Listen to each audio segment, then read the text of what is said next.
En los albores del siglo XX, época victoriana caracterizada por la represión del individuo, el neurólogo austriaco Sigmund Freud empezó a sentar las bases del psicoanálisis, un novedoso enfoque sobre la psique humana que es tanto una teoría de la personalidad como un método de tratamiento para pacientes con trastornos.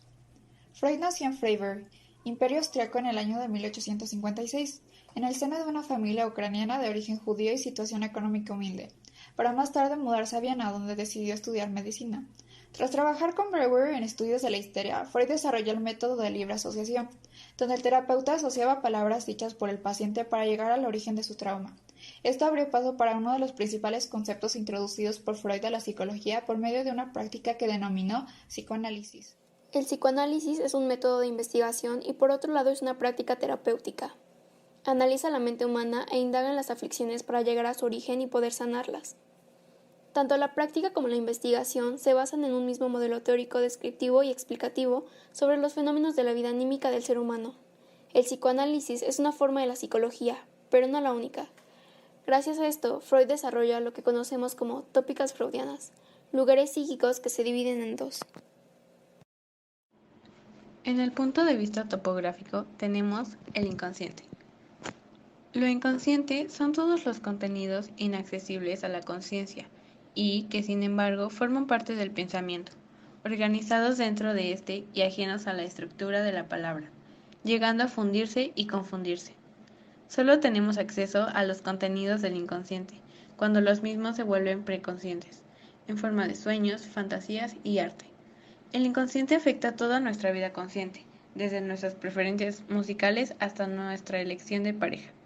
Todo esto se mantiene oculto, gracias a la represión, nuestro mecanismo de defensa que se encarga de empujar a lo más lejano de nuestra mente aquellos contenidos o sucesos que no son intolerables.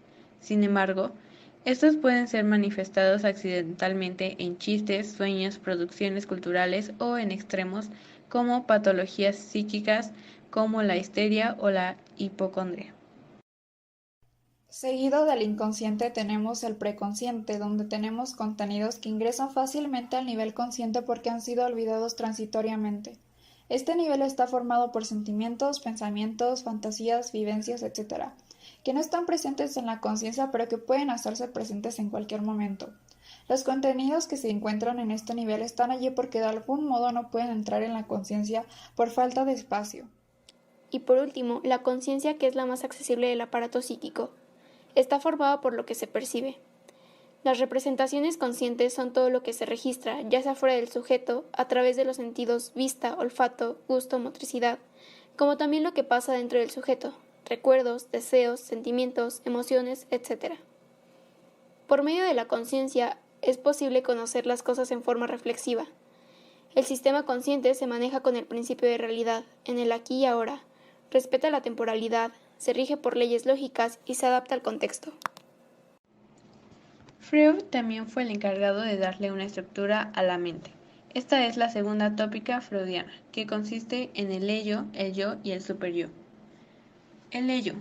Esta instancia alberga las pulsiones instintivas regidas por el principio de placer y que aflora en forma directa en las manifestaciones antisociales. Su hábitat en las personas socialmente integradas sería el mundo inconsciente, es decir, que todos los impulsos o contenidos del ello son conscientes. Esta instancia puja permanentemente por satisfacer deseos y tienta al yo para que los ejecute. Es aquella parte que primitiva y biológica que busca la satisfacción sin importarle las consecuencias. No le importa seguir las normas y reglas de la sociedad. El yo es la parte del aparato psíquico que reconoce la propia persona, el quién soy. Se dice que es la instancia ejecutiva de la personalidad. Es un organizador que a través de la percepción conoce las necesidades externas e internas, además de percibir y discriminar los estímulos externos de los internos y decidir cuáles y cómo satisfacerlos. El yo tiene otras funciones, como el pensamiento, la memoria, la relación con los demás y fundamentalmente el controlar los deseos que provienen del ello.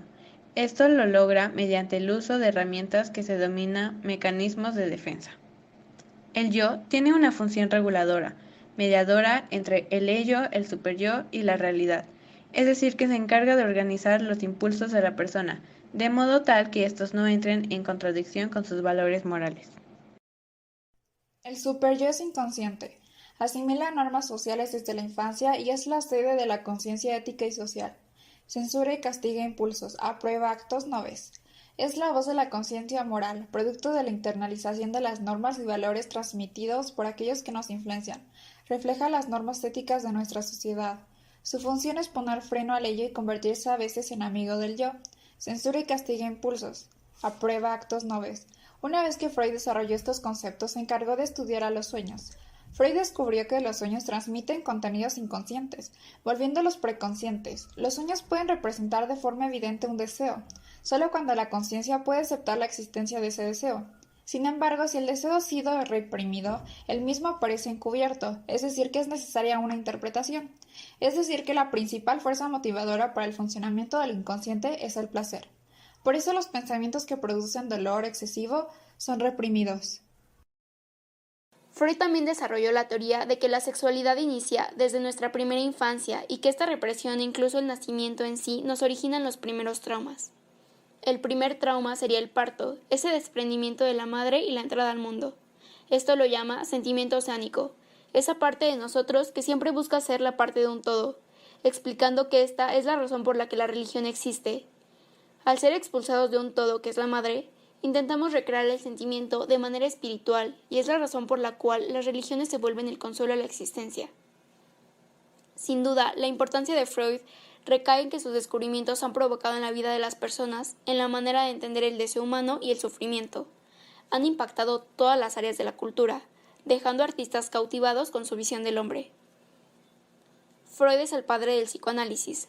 Primero se encargó de transformar la visión sobre el ser humano para analizar su sospecha sobre el propio individuo y su mente. Puso en duda la cultura y su papel como represor y acogedor del ser humano. Nos ha enseñado que no todo es posible conocer sobre uno mismo y no todo puede controlarse. Hay una vida que se representa en otra escena. Nos ha mostrado nuestros deseos más inquietantes, ha puesto de relieve la sexualidad en la infancia, aspectos que incomodaban en cierta medida al ser humano de su época victoriana y de otro modo al de los tiempos actuales. La creación de Freud, el psicoanálisis, puede ser vista como la indagación más implacable, la mayor lucha contra la hipocresía.